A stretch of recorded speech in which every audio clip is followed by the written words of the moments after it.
Good evening. It's Tuesday, June 8, 2021 here in Cebu City.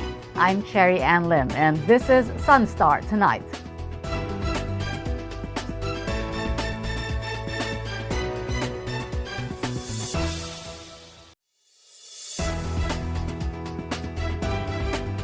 Malacañang has extended the diversion of international flights bound for Cebu to the Ninoy Aquino International Airport in Metro Manila until June 12.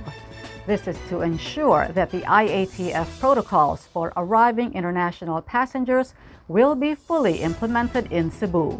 Chari Coronel reports. The Office of the Executive Secretary has issued a memorandum extending the diversion of international flights bound for Mactan Cebu International Airport to the Ninoy Aquino International Airport until June 12. The memo was dated June 5 but was just announced today. Based on the memo, this is to ensure that once international flights will return to MCIA, the travel and testing protocols approved by the Interagency Task Force for the Management of Emerging Infectious Diseases will be fully implemented in MCIA. Presidential spokesperson Harry Roque Jr. in a press briefing today said they expect the arrival protocols set by IATF be implemented in Cebu on June 13. Malacañang first ordered the diversion of Cebu-bound international flights to NAIA last May 29 to June 5. On June 6, international flights returned to MCIA. In a text message, Cebu Governor Gwendolyn Garcia said, together with concerned agencies and officials, they are studying measures on Malacañang's order. Currently, Cebu is implementing the swab testing upon arrival for overseas Filipino workers and returning Filipinos arriving at MCIA based on the Executive Order No. 17 issued by Garcia.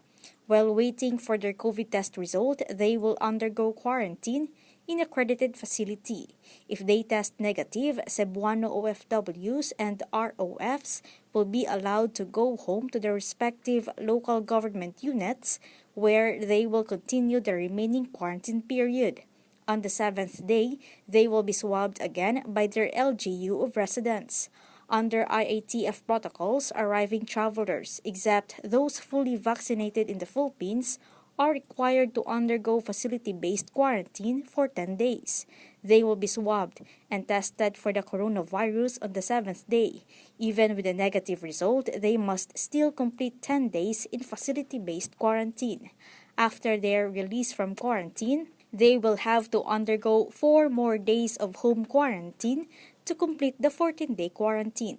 Earlier, President Rodrigo Duterte had asked the Department of Health to critique Cebu's arrival protocols following a meeting with Garcia and other Cebu officials last May 31. Chari Coronel, SunStar Tonight. Cebu City Mayor Edgardo Labella will take a 3-week leave due to health concerns.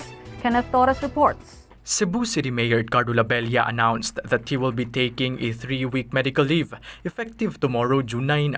Labella said he will focus on his full recovery. He added that last January, when he was rushed to the hospital for an ear infection, his doctors discovered that he had blood infection. The mayor was also on medical leave for 3 days last May 31 to June 2 after he was hospitalized due to slight pneumonia. He said that when he was hospitalized last January, he was advised to take a couple of months off work in order to rest and fully recuperate. But he added that he could not just take a rest due to the city's COVID-19 situation back then. In January, Cebu City experienced a second surge of COVID-19 cases. Now that the city's COVID-19 situation is manageable, he will finally heed the advice of his doctors. In his absence, Labella is designating Vice Mayor Michael Ramos as the acting mayor. He also tasked City Administrator Floro Casas Jr. to keep all operations running in the City Hall. The mayor assured that he will still continue to monitor the city. Kenneth Torres, SunStar Tonight. The Department of the Interior and Local Government has filed charges against 9 barangay officials over super-spreader events that violated the minimum health standards. Among those charged is the barangay captain of Barangay Kamputhaw in Cebu City.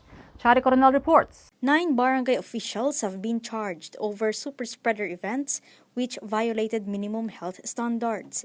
Jessica Kadungog, the barangay captain of Kamputhaw in Cebu City, was one of the village chiefs who will face charges. Aside from Kadungog, the Department of the Interior and Local Government identified the other officials as Romeo Rivera, barangay captain of 171 in Caloocan City, Hernan Perez, barangay captain of San Jose and Navotas, Pacifico Jeronimo, barangay captain of 181 in Tondo, Manila, Jaime Laurente of barangay 182 Tondo, Manila, Arnel Saenz of barangay Kagawad, Tondo, Manila, Marshal Lucas Melody Palad of barangay Matiktik in Norzagaray, Bulacan, Jason Talipa of barangay Balabag, Boracay Island, and Jimmy Solano, barangay captain of Sambiray, Malay, Aklan. Charges of dereliction of duty were filed against Rivera, Perez, and Kadungog, while charges of violation of Republic Act 11332 or mandatory reporting of noticeable disease and health events of Health Concerns Act were filed against the others. DILG Secretary Eduardo Año, in his report to President Rodrigo Duterte, said the event at Club Holy Bar and Restaurant in Barangay Kamputhaw was what caused Kadungog to face charges. Earlier, the Cebu City Business Permit and Licensing Office issued show-cause orders against Club Holic and 9 other resto bars for violating health protocols. The Cebu City government has allowed bars to operate and sell liquor while strictly following the minimum health standard. Under Labella's EO, for an establishment to be allowed to reoperate, a special permit is needed. Chari Coronel, SunStar Tonight.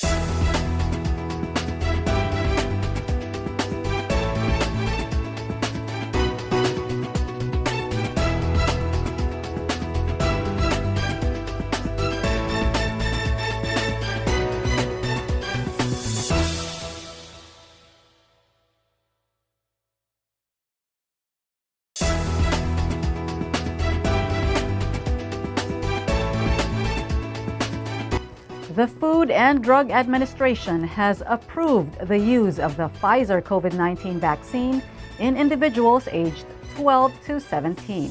Kenneth Torres reports. The Food and Drug Administration has amended the Emergency Use Authorization or EUA issued to Pfizer-BioNTech for its COVID-19 vaccine to allow its use for individuals aged 12 to 17.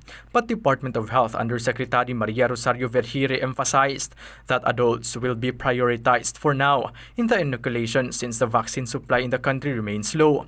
Vaccine czar Carlito Galvez Jr. said that the vaccination of teenagers may start in the fourth quarter of 2021. In some parts of the world, Sinovac, Moderna, and Pfizer are being administered to adolescents. DOH earlier said that FDA would study the use of Sinovac in minors once its manufacturer submits a revision of its EUA in the country. Galvez said the vaccination of around 29 million minors in the country is also important to achieve herd immunity and paved way for the resumption of face-to-face classes. Kenneth Torres, SunStar Tonight. To get the latest, visit www.sunstar.com.ph. Follow us on our YouTube channel and official social media accounts on Twitter and Facebook. I'm Cherry Ann Lim. Thanks for watching SunStar Tonight. See you again tomorrow. Good night.